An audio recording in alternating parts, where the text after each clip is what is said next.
Hello friends. स्वागत है आपका अपने यूट्यूब चैनल कृतिका की पाठशाला में। दोस्तों, आज हम लोग सीटेट की परीक्षा में जो मैथ का 15 नंबर का न्यूमेरिकल वाला क्वेश्चन पूछा जाता है, उसी तरह के सवालों को हम लोग देखेंगे इस वीडियो में। और ये सारे प्रीवियस ईयर में पूछे गए क्वेश्चन ही हैं जो अभी हम लोग इस वीडियो में देखेंगे।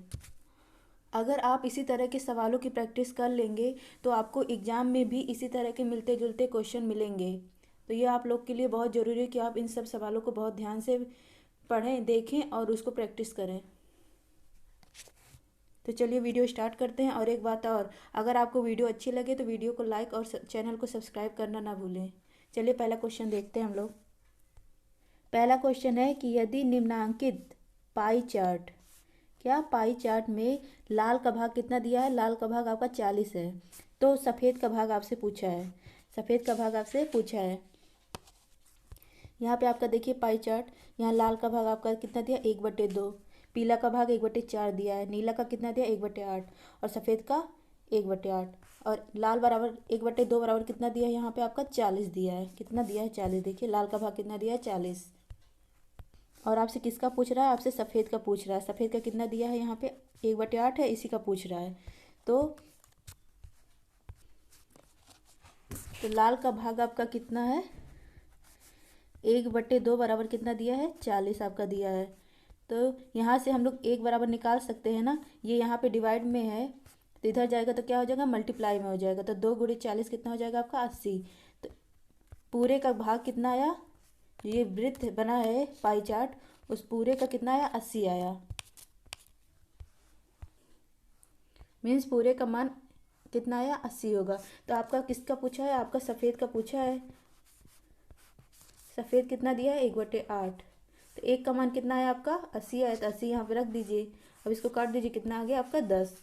तो आपका सफ़ेद का भाग कितना हो गया? सफ़ेद का भाग आपका 10 हो गया। तो ऑप्शन में देखते हैं, यहाँ देखिए ऑप्शन में आपका सफ़ेद का भाग 10 आएगा। यही आपका राइट आंसर होगा। और आपको बताना चाहते हो कि पाई चार्ट से क्वेश्चन बनते ही रहते हैं, तो ये इस तरह के क्वेश्चन आप लोग बहुत प्रैक्टिस कर लीजिए, तो आपको एग्जाम में ज़रूर मिलेंगे। नेक्स्ट क्वेश्चन हम लोग देखते हैं। दूसरा क्वेश्चन है हम लोग का कि 29,503 29,503 में 5 का स्थानीय मान पूछा है। इसमें मतलब ये जो संख्या दी गई है, इसमें 5 का स्थानीय मान पूछा है। और 32,071 में 7 का अंकित मान पूछा है। मतलब इसमें आपका क्या पूछा है? 29,503 में पाँच का स्थानीय मान पूछा है। और ये दूसरा संख्या दिया, इसमें क्या पूछा है? 7 का अंकित मान पूछा है। पहले आपको तो पता होना चाहिए कि स्थानीय मान क्या होता है और अंकित मान किसे कहते हैं। तो हम लोग सबसे पहले स्थानीय मान देखते हैं। स्थानीय मान उसे कहता है जैसे किसी भी संख्या में अंक का वह मान जो इसकी विशेष स्थिति के अनुसार बदलता रहता है, उस अंक को उसका स्थानीय मान कहते हैं। जैसे कि किसी भी संख्या में इकाई, दहाई, सैकड़ा, हजार आपका होता है। और उस मतलब आदि स्थानों मतलब स्थित स्थानीय मान अगर पूछे, मान निकाले, तो उसी में हम लोग इकाई के स्थान पे 1 का, दहाई के स्थान पे 10 का, सैकड़े के स्थान पे 100 का, ऐसे ही गुणा कर देते हैं। तो यहाँ पे आपका किसका स्थानीय मान पूछा है? 29,503 में 5, इस संख्या में आपका किसका स्थानीय मान पूछा है? तो इसमें आपका 5 का स्थानीय मान पूछा है। ये देखिए आपका 3 इकाई पे है, 0 आपका दहाई पे है और 5 आपका सैकड़ा पे है। तो 5 का स्थानीय मान पूछा है, तो इसमें हम सैकड़ा पे तो किससे कितने से गुणा करेंगे? 100 से गुणा करेंगे। तो ये आपका कितना हो जाएगा? 500 हो जाएगा। तो ये जो आपका संख्या पूछा था 29,503 में 5 का स्थानीय मान क्या होगा? तो 5 का स्थानीय मान कितना होगा? 500 होगा। अब आपका क्या पूछा है? 3271 में 7 का अंकित मान पूछा। तो अंकित मान किसे कहते हैं? अंकित मान को हम लोग कई नामों से जानते हैं। वास्तविक मान भी इसको कहा जाता है और जाति मान भी कहा जाता है। ये जो होता है वह किसी संख्या में अंक का वह मान है जो कभी बदलता नहीं है, चाहे वह संख्या किसी भी स्थान पर हो। उस अंक का वह वास्तविक मान हो जाता है, मतलब अंकित मान हो जाता है। जैसे जो आपका 32,071 दिया है, इसमें 7 का अंकित मान पूछा है। 32,071 में किसका? 7 का अंकित मान पूछा है। तो यह वही संख्या होती है जो संख्या दी रहती है। मतलब जिसका भी अंकित मान पूछता है वह वही सेम अंक वही होता है, चाहे वह इकाई पे हो, दहाई पे हो, सैकड़ा पे हो या हजार रुपये हो। अगर यहाँ 3 का अंकित मान पूछता तो 3 का भी अंकित मान 3 ही होता। लेकिन यहाँ किसका पूछा है? यहाँ आपका 7 का पूछा है। तो 7 का अंकित मान कितना हो गया? 7। अब आगे क्वेश्चन में क्या लिखा था हम लोग देखते हैं। आगे क्वेश्चन में लिखा था कि जब हम 29,503 में 5 का स्थानीय मान निकाल लें और 32,071 में 7 का अंकित मान निकाल लें, तो इन दोनों में अंतर क्या होगा, तो अंतर पूछा था। तो हम लोग का 5 का स्थानीय मान 500 आया था और 7 का अंकित मान 7 आया था। तो 500 में हम लोग 7 को घटा देंगे, अंकित मान को स्थानीय मान में से अंकित मान को घटा देंगे तो आपका कितना आ जाएगा 493। तो यही आपका राइट आंसर होगा। ऑप्शन देखते हैं हम लोग, ये देखिए बी वाला 493 आपका राइट आंसर है। और ये अंकित मान स्थानीय मान से इससे भी बहुत क्वेश्चन एग्जाम में बनते हैं। एक कभी या तो लगातार सालों में पूछ लेता है, नहीं तो गैप करके। दोस्तों अब हम लोग देखते हैं नेक्स्ट क्वेश्चन है, और ये सारा प्रीवियस ईयर में आया हुआ क्वेश्चन है। यहाँ आपका पूछा है कि 12,112 को 11 से और 13,223 को 13 से भाग देने पर प्राप्त शेषफलों का योग। मतलब हम 11 से इस संख्या में भाग देंगे और 13 से इस संख्या में भाग देंगे, तो कुछ हम लोग को शेषफल मिलेगा दोनों में, और जो शेषफल मिलेगा उस शेषफल को हम लोग जोड़ देंगे, तो वही हम लोग का क्या होगा आंसर होगा। तो सबसे पहले हम लोग 11 का भाग किस में देते हैं, 12,112। तो इसमें हम लोग देखते हैं तो 11 एकम 11 गया, बचा कितना 1, फिर ये उतरा, फिर एक बार में गया, ये कट गया, फिर ये 1 उतरा नहीं जाएगा तो यहाँ 0 बढ़ाएंगे, फिर 2 से, फिर 11 एकम 11, फिर ये कट जाएगा और बचेगा कितना 1, आपका बचेगा कितना 1। तो ये आपका क्या है, जो 1 बच रहा है ये आपका शेषफल है। क्या है, शेषफल, क्योंकि ये बच रहा है। इसी प्रकार अब हम लोग 13 का भाग किस में देंगे, 13,223 में। 13 का भाग हम लोग किस में देंगे, 13,223 में। अब देते हैं हम लोग, 13 एकम 13 कट गया ये पूरी तरह। अब ये 2 लिखे नहीं जाएगा तो यहाँ पे 0 बढ़ाएंगे, फिर यहाँ 2 लिखेंगे, फिर 13 एकम 13, क्योंकि 13 दूना 26 होता है, एक बार में गया। अब यहाँ आपका कितना बचेगा, आपका यहाँ बचेगा 9 और ये कट जाएगा। अब यहाँ पे कितना है, 3 है, तो यहाँ हम लोग 3 लिखेंगे। अब 13 का पहाड़ा पढ़ेंगे कि 93 से ज़्यादा ना हो, तब 13 का 13, 13 दूना 26, 13 3 39, 13 चौक 52, 13 पचे 65, 13 छक 78, 13 सत्ते 91। तो 7 बार में जाएगा, कितने बार में, 7 बार में। अब यहाँ देखिए ये कट जा रहा, बच रहा है कितना 2, तो ये भी आपका क्या है, शेषफल है। तो यहाँ पे देखिए आपका जो ये 13 से जब भाग दिए जिस संख्या में, तो वहाँ पे 2 शेषफल बचा, और जब 11 से भाग दिए थे तो 1 शेषफल बचा। तो 1 को और 2 को जोड़ देंगे दोनों शेषफल को, तो कितना हो जाएगा 3। तो आपका शेषफलों का योग कितना हो गया, 3। तो आपका राइट आंसर क्या है, 3। चौथा क्वेश्चन है आपका, मैं एक 2 अंकों की संख्या हूँ। कह रहा मैं 2 अंकों की एक संख्या हूँ, ठीक है। फिर दूसरा कह रहा दहाई के स्थान पर अंक और इकाई के स्थान पर अंक क्रमिक अभाज्य संख्या हूँ। मतलब दहाई के स्थान पर कोई अंक है, जैसे ये आपका इकाई होगा, ये आपका दहाई हो गया। ये कोई हम एक नहीं लिखे हैं, कोई मान लीजिए संख्या है, तो इकाई के दहाई के स्थान पर क्या है, यहाँ पे आपका कोई अंक है, और इकाई के स्थान पे जो बोल रहा है वो कह रहा है अंक क्रमिक अभाज्य संख्या। अंक क्रमिक मीन्स कुछ नहीं होता। अभाज्य संख्या आपका कौन कौन सा होता है, अभाज्य संख्या क्या होता है, जो खुद से कटे, जो और किसी संख्या से ना कटे। तो अभाज्य संख्या आपका हो गया 2, 3, 5, 7। अब आप लोग बोलेंगे एक क्यों नहीं अभाज्य संख्या, तो एक ना तो अभाज्य संख्या है और ना ही भाज्य संख्या है। तो अभाज्य संख्या आपका क्या क्या हो गया, क्या क्या है, 2 है, 3 है, 5 है, आपका 7 है, ठीक है। अब यहाँ हम लोग ऑप्शन में देखते हैं कुछ, जब चौथा भी देख लेते हैं। मतलब इस इकाई के स्थान पे 2 या तो होगा, या तो 3 होगा, या तो 5 होगा, या तो 7 होगा। और फिर चौथा दे रहा है अंकों का जो योग होगा, जो दोनों 2 अंकों की संख्या है उसका योग जो होगा वो 3 का और 4 का गुणज होगा। मतलब 3 और 4 का गुणा अगर करेंगे तो वो उसमें आएगा। सबसे पहले हम लोग ऑप्शन में देख लेते हैं कि जो पहला का है 2 अंकों की संख्या, तो सभी 2 अंकों की संख्या है। और दूसरा का है कि इकाई वाला छोड़ दीजिए, दहाई वाला छोड़ दीजिए, इकाई के स्थान पर क्रमिक अभाज्य संख्या होता है। सब देखिए, यहाँ भी इकाई के स्थान पे अभाज्य है, यहाँ भी अभाज्य है, यहाँ भी 3 अभाज्य है और यहाँ भी 7 अभाज्य। अब बच क्या रहा है, तीसरा वाला अंकों का योग 3 और 4 का गुणज हो। तो हम लोग अंकों का योग करते हैं, तो अंकों का अगर योग करेंगे तो 3 और 2 क्या हो जाएगा, 5। तो 5 आपका ना तो 3 का गुणज है और ना ही 4 का गुणज है। और ये देखिए दूसरा वाला ऑप्शन है 35। मतलब दोनों अंकों का अगर योग करेंगे बी वाला, तो ये कितना हो जाएगा आपका 8। 8 तो 3 का गुणज नहीं है, लेकिन 4 का तो गुणज है, तो ये भी आपका गलत, दोनों का गुणज होना चाहिए। अब बचता है तीसरा देखते हैं। तीसरा 13 है तो दोनों को योग करेंगे तो 4 आएगा, ये भी 4 का गुणज है, तो ये भी आपका गलत। बच तो रहा ऑप्शन यही, वैसे तो यही सही होगा लेकिन इसको देख भी लेते हैं हम लोग। अब 7 5 कितना होता है आपका, 12 होता है। अब 12 देखिए 3 का भी गुणज है, 3 चौक 12, और 4 का भी गुणज है, 4 3 12, तो ऑप्शन कौन सा सही होगा आपका, डी सही होगा। इस तरह के कथन वाले क्वेश्चन भी बहुत बनते हैं। आरोही क्रम में व्यवस्थित करने पर निम्नलिखित में से कौन सी संख्या तृतीय स्थान पर होगी। मतलब ये जो संख्याएं दी हैं इसको अगर हम लोग आरोही क्रम में व्यवस्थित कर देंगे तो तीसरे स्थान पर कौन सी संख्या होगी।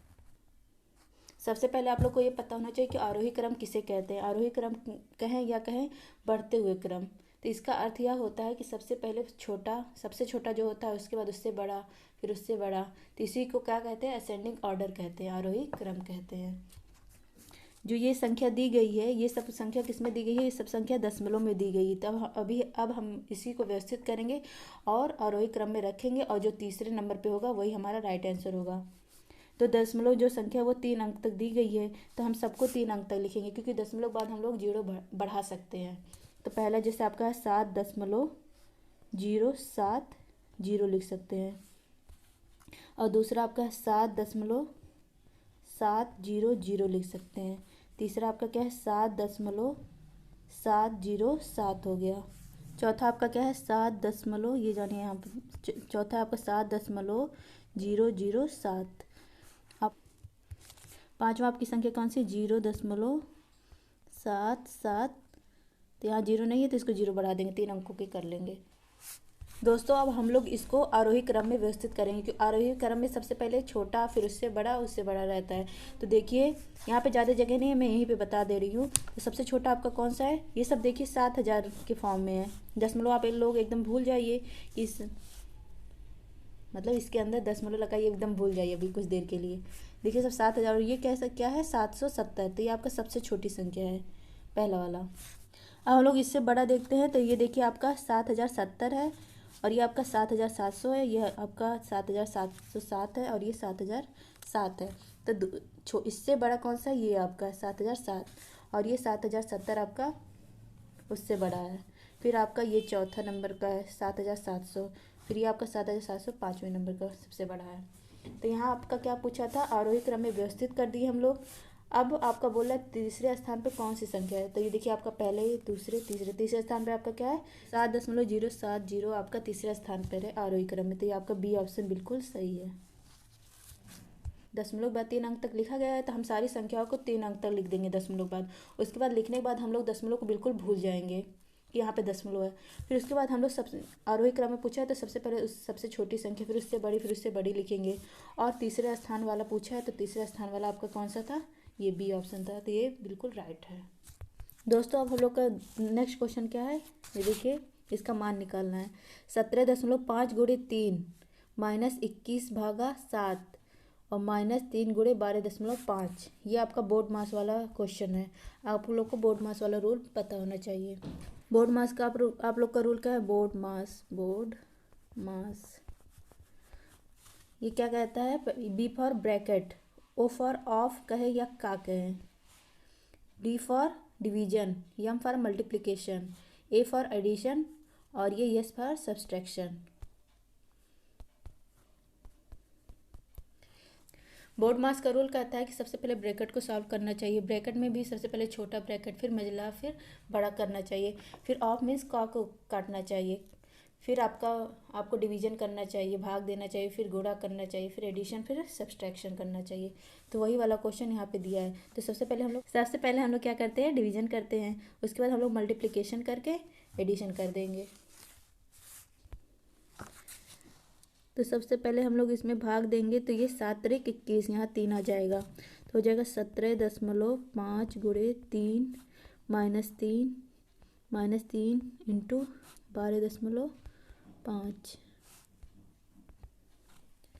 अब हम लोग ये जो 17.5 का गुणा किस में करेंगे, 3 में करेंगे, और यहाँ पे देखिए 3 का गुणा फिर 12.5 में करेंगे।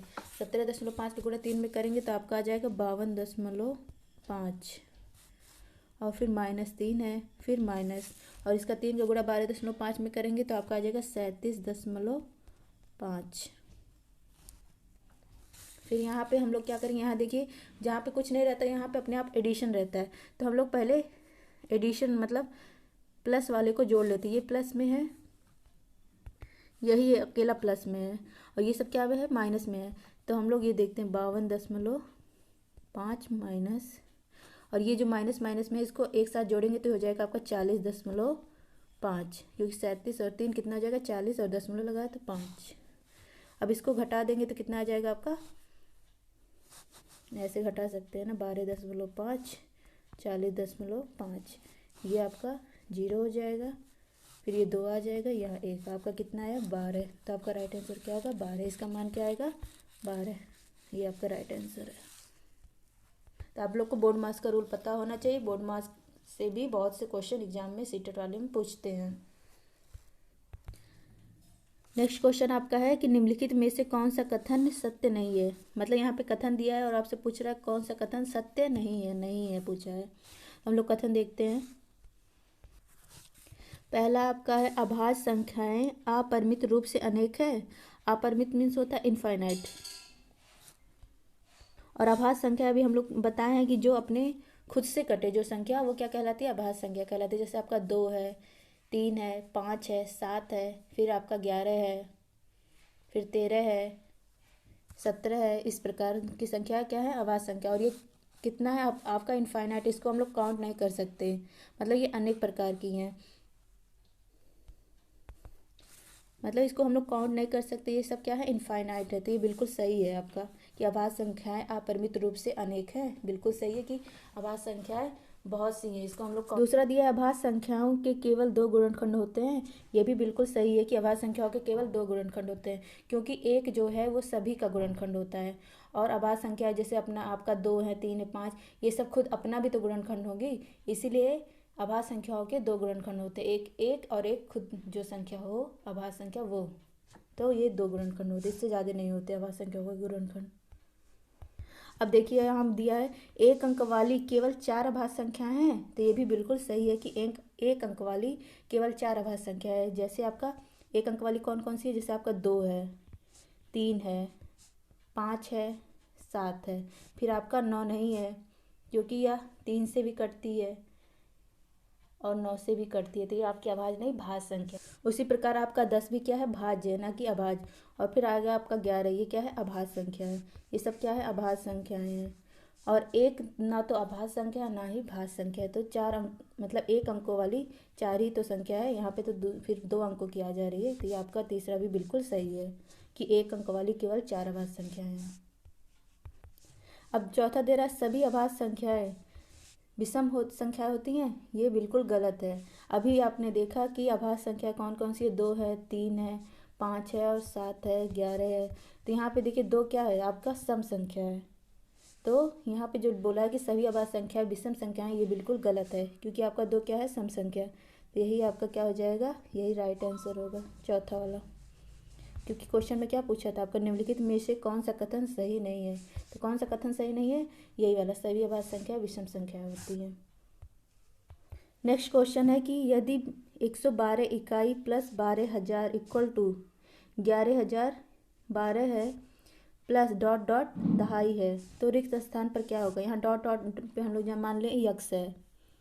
अब ये देखिए आपका पूछ रहा है रिक्त स्थान पे क्या होगा, मतलब यक्स के स्थान पर क्या होगा। तो हम लोग इसके स्थान पे इकाई के स्थान पे 1 से गुणा कर सकते हैं इसमें, और 1000 के स्थान पे इससे कितने गुणा कर सकते हैं 1000 से कर सकते हैं, और दहाई के स्थान पे इसमें 10 से गुणा कर सकते हैं। तो ये देखिए क्या बन जाएगा 112 गुणे 1 प्लस 12 गुणे 1000 इक्वल टू कितना है आपका 11,012 प्लस ये आपका हो जाएगा 10x। क्या हो जाएगा 10x। अब इसका हम लोग कर देंगे सही से सॉल्व कर दे, 112 हो जाएगा प्लस ये आपका 12,000 हो जाएगा इक्वल टू ये इतना हो जाएगा 11,012 और प्लस आपका 10x। फिर इसको हम जब ऐड कर देंगे 12,000 को और 112 को, तो हो जाएगा ये 12,112 इक्वल टू आपका हो जाएगा 11,012 प्लस आपका 10x। अब इसको हम यहाँ पे प्लस है तो इधर लाएंगे तो क्या हो जाएगा माइनस हो जाएगा, तो माइनस हो जाएगा, तो ये हो जाएगा 12,112 माइनस 11,012, क्योंकि ये प्लस में इधर आएगा तो माइनस हो जाएगा, इक्वल टू 10x। अब इसको माइनस करेंगे तो आपका कितना बचेगा, तो आपका 2 से 2 गया 0, फिर ये आपका 1 0, फिर 1, आपका आएगा 11,100 इक्वल टू कितना है 10x। अब आपका ये x बराबर पूछे तो यहाँ से ये कट सकता है ना, तो x बराबर आपका आ गया 110। क्या आ गया 110, तो आपका राइट आंसर क्या होगा 110। यहाँ पे देखिए डी ऑप्शन। तो रिक्त स्थान पे क्या है आपका 110 है। वो लोग नेक्स्ट क्वेश्चन देखते हैं। यहाँ भी देखिए रिक्त वाला है, मतलब रिक्त स्थान पे अगर कुछ ना दिया हो तो आप लोग x मान लीजिए। रिक्त स्थान वाला क्वेश्चन अगर पूछे x मान के करेंगे तो बहुत अच्छे से सॉल्व करते हुए क्या है 603 गुणे 28 इक्वल टू 63 गुणे 4, और हम लोग रिक्त स्थान पे क्या मान लिए x मान लिए। अब हम लोग इसको काट देंगे, 4 से हम लोग काटेंगे, ये देखिए 4 एकम 4 और 4 सते 28 और 7 9 63, फिर ये देखिए आपका 9 भी कट जाएगा, 9 से ये 9 से 9 का पहाड़ा पड़ेंगे तो 9 छक 54 बचेगा आपका कितना 6 बचेगा, फिर यहाँ पे 3 है तो 9 छक और 9 छक 54, फिर 9 सते 63, तो आपका आ जाएगा 67। ये क्या आ जाएगा 67। अब ऑप्शन में देखते हैं 67 कहाँ पे, यहाँ पे आपका क्या है 67, यही आपका राइट आंसर हो जाएगा। एक्स की वैल्यू कितनी आएगी 67। नेक्स्ट क्वेश्चन हम लोग देखते हैं। ये बोला है 1/1/5 में कितने 1/10 है। इस तरह के क्वेश्चन भी बहुत पूछते हैं, तो इसको सबसे पहले हम लोग सही कर लेते हैं 1/1/5 को। तो ये 5 एकम 5 और 1 जोड़ेंगे तो हो जाएगा आपका 6/5। 6/5 को कह रहा है कि कितने, मतलब 6/5 में कितने 1/10 है। तो जो भी कितने वाला पूछे इसको डायरेक्ट, मतलब मेरा तरीका है कि इसको डायरेक्ट क्या करिए, इसी के डायरेक्ट इसके नीचे भाग कर दीजिए। जितना पूछे 1/10 पूछा है ना, तो 1/10 कर दीजिए। तो ये देखिए ऊपर वाला ऊपर के साथ गुणा हो जाएगा और बीच वाला बीच के साथ, तो हो जाएगा 6×10, फिर नीचे आ जाएगा 5×1। अब काट दीजिए, 5 दूना 10, 1 से तो कटेगा तो 6 दूना 12, तो मतलब 1/10 कितने हैं तो 12 हैं। तो यहाँ पे देखिए आपका आंसर ये 12 सही है बिल्कुल। अगर इसका एक और तरीका है कि इसको हम लोग सबसे पहले सही क्रम में कर ले, तो ये हो जाएगा आपका 6/5, और ये आपको पूछा में कितने 1/10 है, तो 1/10 में हम लोग मतलब जो भी संख्या दी है ऑप्शन में, ऑप्शन एक एक चेक कर ले और उतने से हम लोग गुणा करें यहाँ पे। तो अगर हम जैसे हम लोग को पता चलेगा कि 12 है तो हम लोग 12 से गुणा करते हैं। तो अगर ये देखिए 2 5 6 10, 2 6 12, तो ये आपका क्या आ जाएगा 6/5, मतलब ये इसके बराबर हो गया, तो आपका ये ऑप्शन सही हो जाता है। लेकिन सबसे अच्छा तरीका वही है कि आप जो भी जितना पूछे कितने में उसको डायरेक्ट भाग दे दीजिए, बाहर बाहर का गुणा कर दीजिए और अंदर अंदर का गुणा कर दीजिए। तो कर देंगे तो आपका कितना आ जाएगा 12 आ जाएगा। यही आपका राइट आंसर है। तो दोस्तों ये था आज का वीडियो। आशा करती हूँ आप सबको ये वीडियो पसंद आया होगा। अगर आपको सबको ये वीडियो पसंद आया तो अपने स्टडी मटेरियल ग्रुप में इसको ज़रूर शेयर करिए, और वीडियो को लाइक और चैनल को सब्सक्राइब करना बिल्कुल ना भूलें। अंत तक देखने के लिए आप सबका धन्यवाद।